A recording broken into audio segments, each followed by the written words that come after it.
Hello, good afternoon, happy Friday to you all. How are you doing on this gloomy day?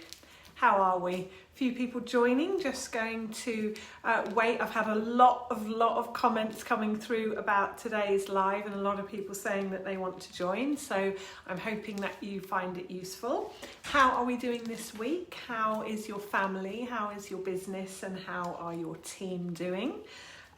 Good to see you all. Thank you for joining. What are you working on this week? How has the week been? Has it been a good week? Has it been a down week? Has it been a busy week or has it been calm? A lot of things going on here in the UK in terms of schools getting back and businesses open, some retail opening. A lot of different things happening here. So I'm interested to know how you guys are doing and hope you are having a good week and a good day. So this week our community turned 1 year old. How very, very exciting. So last Sunday our community was 1 year old and I am so proud of everything that we do here to support each other through good times and bad. Over 200 members now, which is brilliant. Really, really proud of that milestone. Fantastic.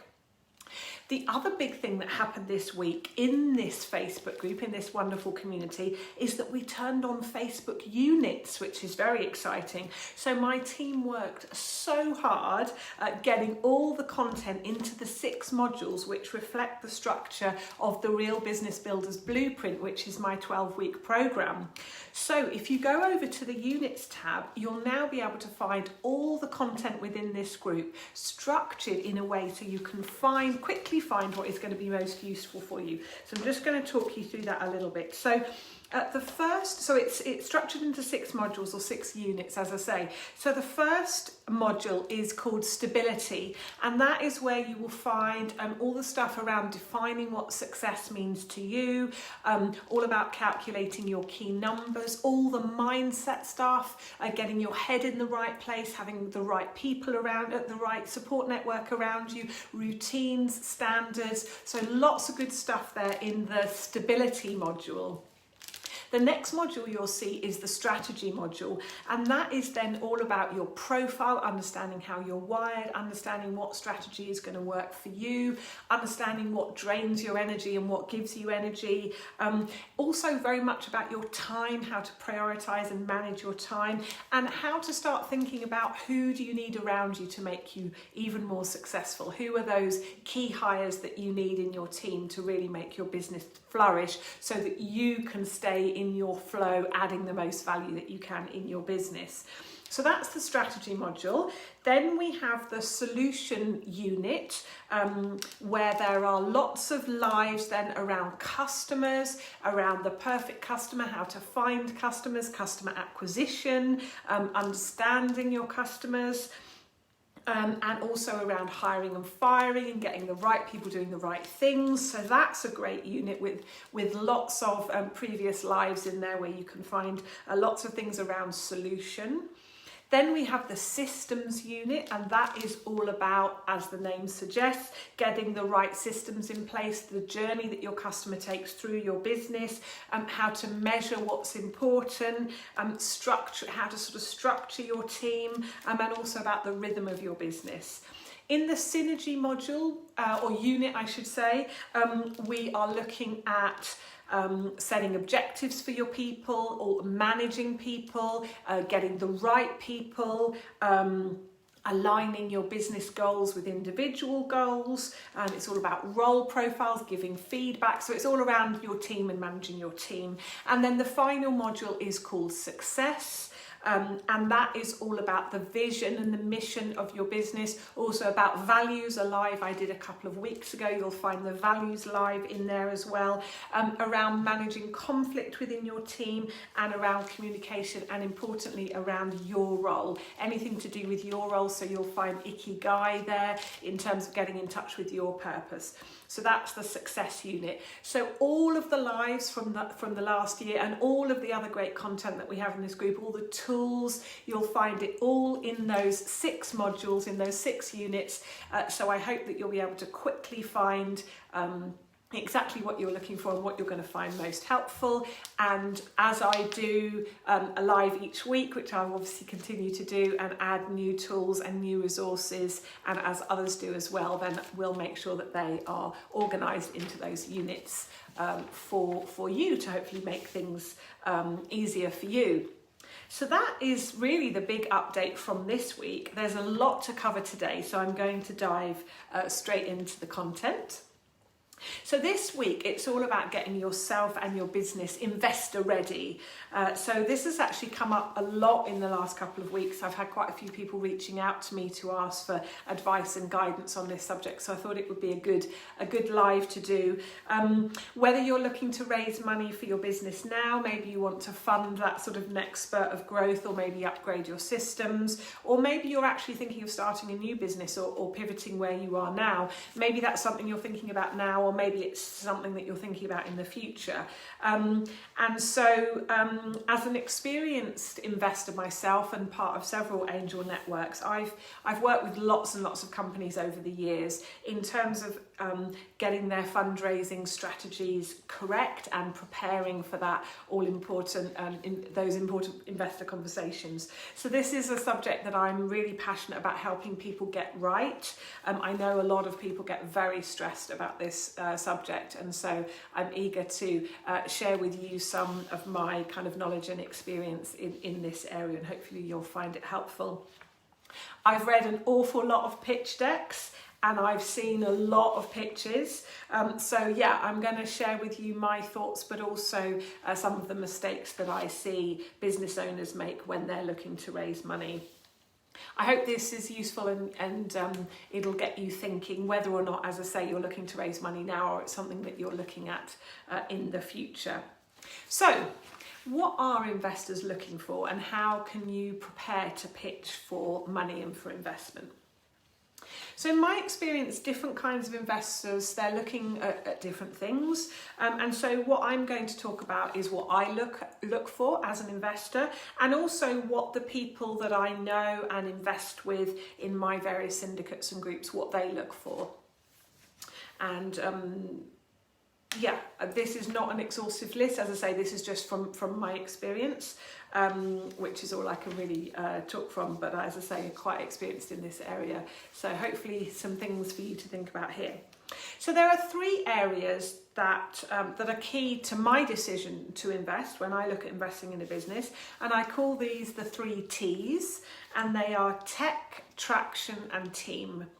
And so I always advise people to think about these when they're structuring their pitch decks, when they're structuring their conversations, and when they're thinking about what information they need to prepare to pull together for those investors. And actually, you'd be amazed, or maybe you wouldn't be, at how often at least one of these areas are really, really weak in the investment pitches, or certainly the ones that I've seen. So I'm going to talk about each of these 3 T's and then explore how they come together to help investors make decisions. So let's start with tech. So by tech, what I mean is this is the product or the service. So I call it tech because a lot of the businesses that we invest in have some sort of tech component. Maybe they're a platform, or there's some kind of technology behind a lot of the businesses that I've invested in personally. And so this T I call tech, but by that I mean the product or the service that you're looking to offer.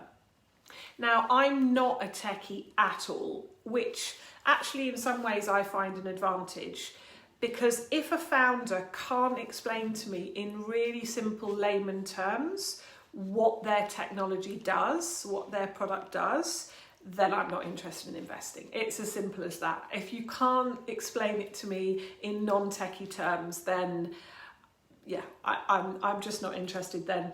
So some people are prepared to invest in things they don't understand. I remember going to one that was some kind of cyber uber techie, and I really didn't understand it, and there were some other people that I could see really didn't understand it, and they still invested, and that's brilliant, good for them, but I won't do that. I've got to kind of get it, if that makes sense, otherwise I'm not going to invest in it. Now that's my choice.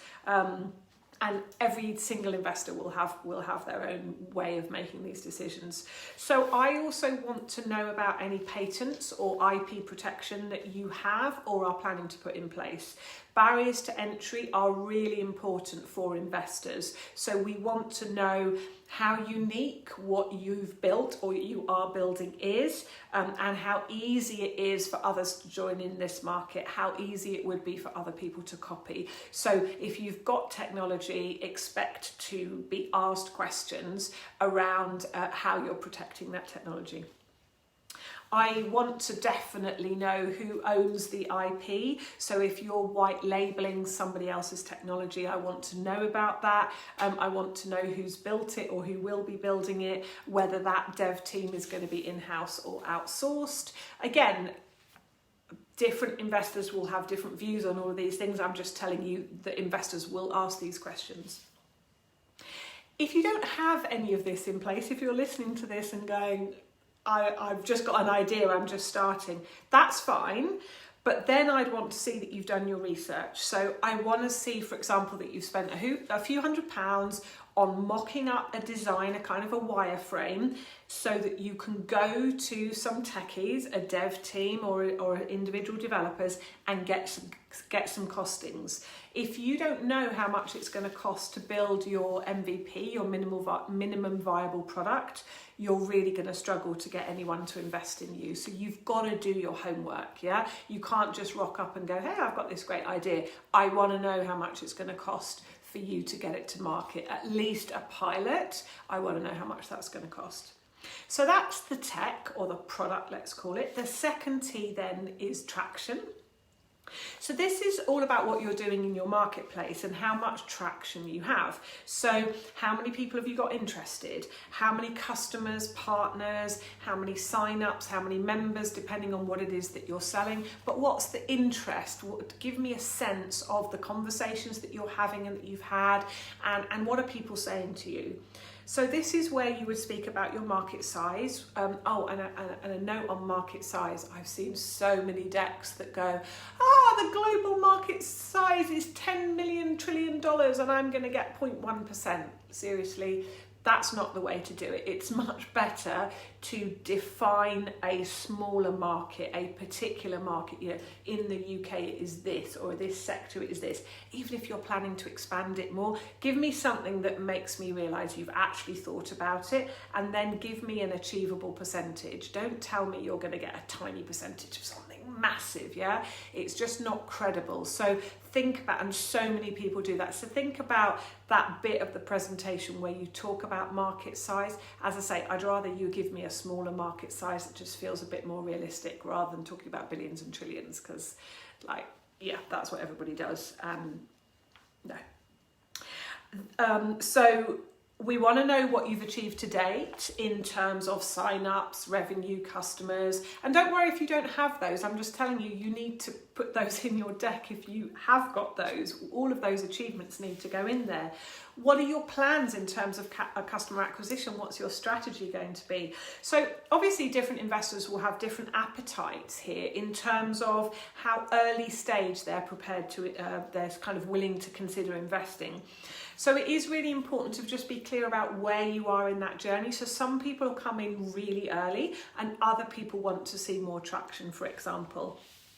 So be really clear about the level of interest, the level of connections you've made, the conversations you're having, and any results, but also then what your plans are for all of those things. So if you're looking at a kind of more of a partnership model, who have you spoken to, who's shown interest, who might you already have an agreement in principle with. You also need to speak in this section about your sales and marketing. So what have you done today and what is your plan? Bit of a theme going here. Again, I want to see that you've done your research. So what strategy is going to work for you and how much will it cost? Have you spoken to any marketing experts? There are enough of them out there, right? A marketing expert in your sector. Have you figured out how much it's going to cost? So what is your marketing strategy? What is your sales strategy? And how much are those things going to cost you? I see a lot of people pitching who don't really have a clue, and investors expect you you to have done your homework. So talk to people. If you don't know, go out and ask people. Go to a marketing person and say, if I came to you with this kind of a proposition, how would you promote it, and what would you charge me? People will answer those questions. That's in their interest to do that. Okay, so that is my second T, traction. And then the third T is team. And this is, you will not be surprised to know, this is actually probably the most important one for me.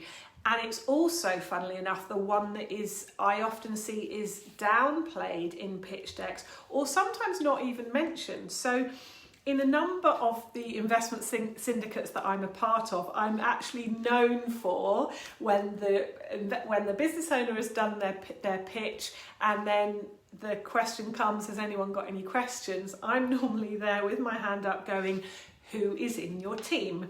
And I always get a bit of a laugh from my colleagues because they know I'm going to ask that if it's not in the pitch deck. It's so often missed out, and I can't really understand it. On a side note, if I go to your website and I can't find a picture of you or any of the members of your team, if you have a team, I'm probably not going to do business with you, and I'm not going to invest with you. That's just me, right? Ultimately, a business is about delivering a product and a service, and ultimately, obviously, in this scenario, it is about making a return or giving a return to your investors. But what will ultimately determine if this works and if it's successful or not is the people. And so investors want to know who they're investing in, not just the founder. And I definitely want to know. So when there are co-founders, I always ask them how they divide up the roles between them. And it's usually clear to me when I ask that question that they've normally never been asked that question before. And I learn a lot by the way that they answer that question. If they're a single founder with no team as yet, I always ask them, who will your first hire be and why? So I can understand their thought process. Maybe they've thought about it before, maybe they haven't, but I get a lot as an investor to understand how they're thinking about building their team. If they already have a team, then I will ask them who is running the company whilst they're trying to raise funds. And again, I often get a strange look to this question, but again, it tells me a lot about how the business owner is thinking about themselves and their role in the business as it grows. You see, what I'm looking for as an investor, and also as a business coach, is I'm looking for an understanding from the business owner that you can't build a business alone. I don't just mean having developers to build your tech or build your product, or a marketing person to do some social media for you. I'm actually looking for an acknowledgement that decision making will likely need to be shared as you grow your business. So I'm interested in hearing about any advisors, non-execs, or even board members that you have in place. I'm interested to know if you have a business coach in place. I'm interested to know if you recognise that you can't do this by yourself. That's very important to me, and I'm probably not going to invest in you if you think you can, because I know that that's not true. So these are my 3 T's of investment. And so for each of these 3 T's, each investor will then have a different appetite in terms of how far you've progressed, and they'll also give different weight to these three elements. So some will actually only invest in the tech if it's beyond the pilot or the MVP, the minimal viable product stage, and into a sort of a good solid version 1. And some are very happy, as I say, to invest in an idea.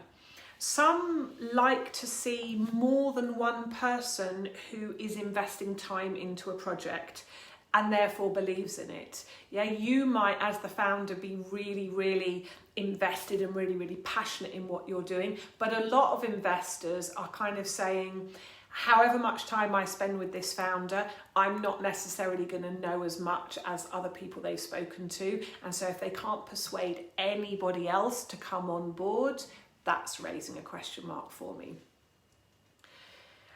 So also some will want to hear that you've already got some interest from your marketplace. So at least somebody who's prepared to demo your product, your early adopters, or somebody that's prepared to willing to partner with you. So again, investors will have different sort of ranges or stages along those 3 T's. So it's important to think about those 3 T's, but then also think about the different levels as you progress along each of those 3 pathways.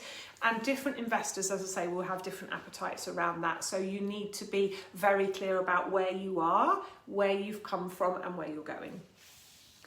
Some investors focus on particular types of business or sectors. Some just look at the numbers and it's just a numbers decision. And then others like me are much more interested in whether or not I get it, I feel it, it's a market or a product that I can just go, yeah, okay, I get that, yeah. Whereas some people are like, as long as the numbers stack up and I'm happy, then I'm investing. So for me, it has to be something that speaks to me. I'm more of an instinctive investor, whereas others are much more kind of analytical around the tech and around the numbers. So you'll get lots and lots of different kinds of investors is what I'm trying to say. So in addition to those 3 T's, the tech, the traction and the team, you'll also want to cover these points in your pitch. So how much have you raised so far and from whom? So what I'm talking about here is that first, when you start a business and you need money, you should first go to what I call family, fools and friends. So if you can't get anybody you know to invest at least something into your idea, that is going to be a bit of a red flag for most investors. Plus, I want to see some of your money invested there. Now, you might tell me you don't have any money, but at least I want to see that you're investing significant amounts of time, but I really do want to see that you've invested at least a little bit of your own money into that idea, if at all possible.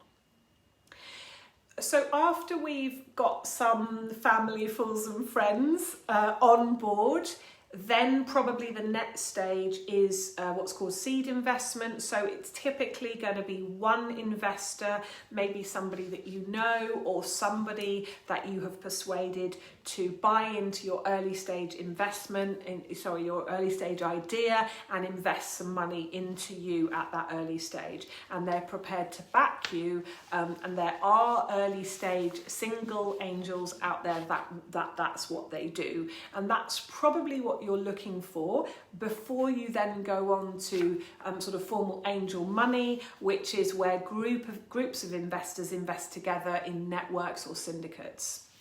And then obviously then you move on to VCs, etc., private equity. So you definitely need to be clear about how much you've raised so far and who from and what stage you're at.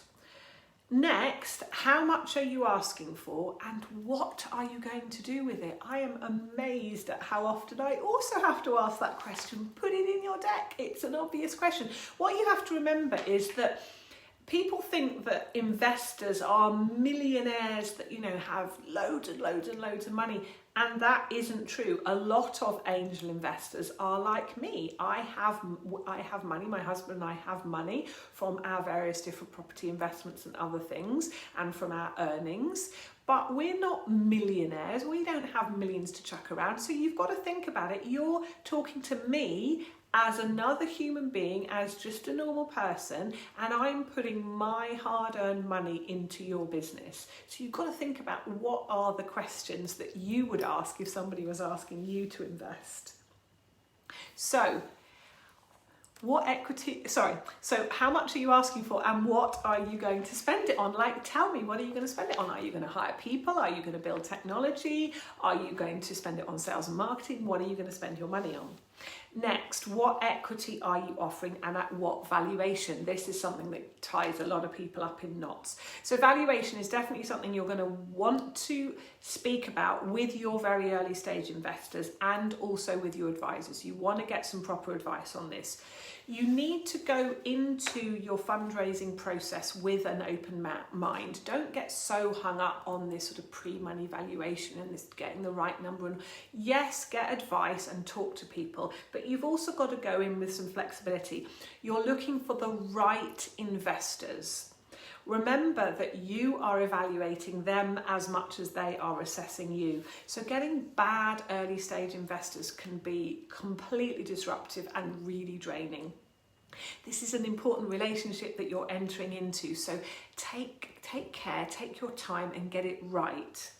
So you're looking for more than just money, especially in the early stages. You want people who either have specific expertise or people who can connect you to other people that you need to be talking to, or you want to be looking for people that have already done what you're trying to do, so very specific experience in your sector or in your type of business, or a combination of all of those three, so expertise, connections, experience.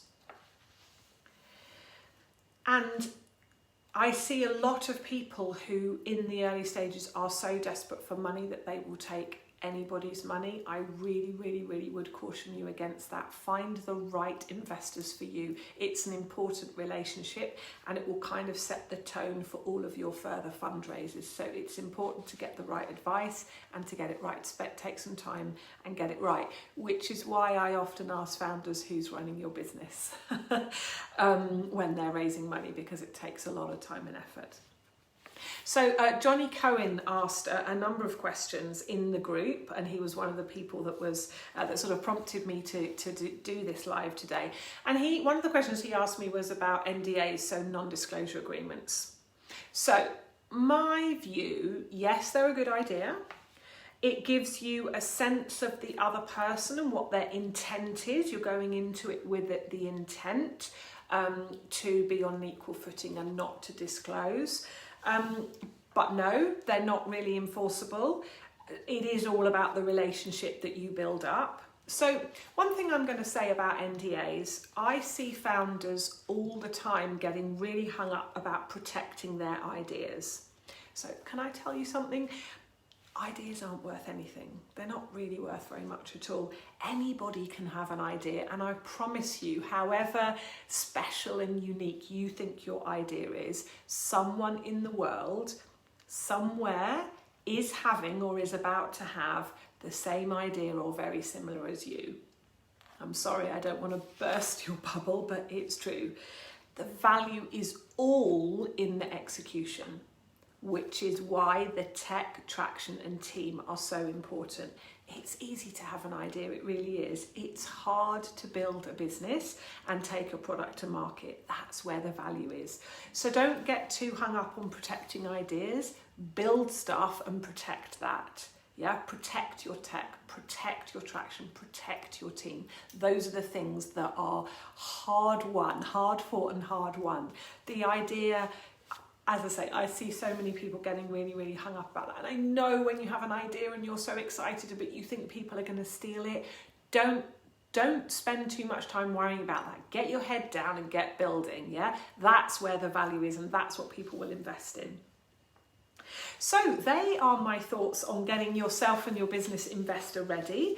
What do you think? I'll be really interested to know your thoughts and your questions. Let me know if you've got any comments on all things investment, investor, or getting yourself ready. As I say, it is a subject that I am passionate about and have quite a lot of experience in, so very happy to support you in this amazing world that a lot of people get tied up in knots about. I'm going to close today's live, as I often do, with 2 quotes, and today these quotes are from the legendary investor Warren Buffett. So what does he say? Never invest in a business you cannot understand, and I completely agree. And his second quote is, it's far better to buy a wonderful company at a fair price than a fair company at a wonderful price. So what is meant here is you will find some investors that are going to try and beat you up on price or beat you up on valuation. And it's important that that you think about that relationship, and it's important that they do too. So it's much better to get a really great company at a price that's okay, rather than beating the founder up, which I do see sometimes. So hold your nerve when you're having those conversations, but also be flexible is what I would say. So let me know your thoughts and questions, as always, on this or any other topic. If there are any other future lives or topics that you'd like me to cover in future, do let me know. I've given you a lot of information today, so have a watch through, and I can see that some of you are joining a little bit late. So please watch all the way through, because I've given you a lot of information then about what investors look for, what different parameters they're weighing up, and how to get yourself ready to be raising money. But do let me know any thoughts or questions that you have on this topic, or any other topics that you'd like me to do. I am going to end by saying, whatever you're doing this weekend and whoever you're doing it with, I do wish you a very happy and peaceful time. And as always, if you want to talk to me, you know where I am. Take care, stay safe, and keep in touch. Bye for now.